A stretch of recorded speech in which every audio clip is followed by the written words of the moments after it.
আয়াত ১০০ ইয়া আইয়ুহাল্লাযীনা আমানু ইন তুতিউ ফারীকাম মিনাল্লাযীনা উতুল কিতাবা ইয়ারুদ্দুকুম বা'দা ঈমানিকুম কাফিরিন।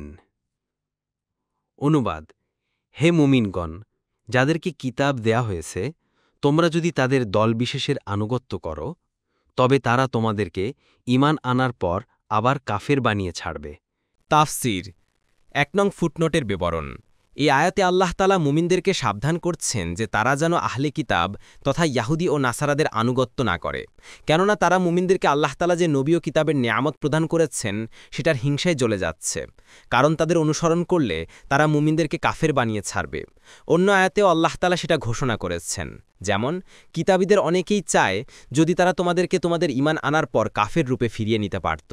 সত্য স্পষ্ট হওয়ার পরও তাদের নিজেদের পক্ষ থেকে বিদ্বেষবশত তারা এটা করে থাকে। সূরা আল বাকারা ১০৯। কাতাদা বলেন, আয়াতের অর্থ আল্লাহ তোমাদেরকে ইয়াহুদী নাসারাদের বাস্তব অবস্থা সম্পর্কে জানিয়ে দিয়েছেন, যেমনটি তোমরা শুনলে। তোমাদেরকে তাদের ভ্রষ্টতা সম্পর্কেও সাবধান করেছেন।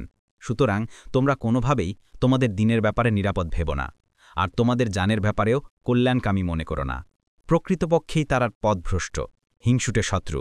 কিভাবে তোমরা এমন এক সম্প্রদায়কে নিরাপদ মনে করতে পারো যারা তাদের কিতাবের সাথে কুফরি করেছে, রাসূলদের হত্যা করেছে, দিনের ব্যাপারে বিভ্রান্তিতে লিপ্ত রয়েছে এবং নিজেরা অপারগ হয়ে গেছে?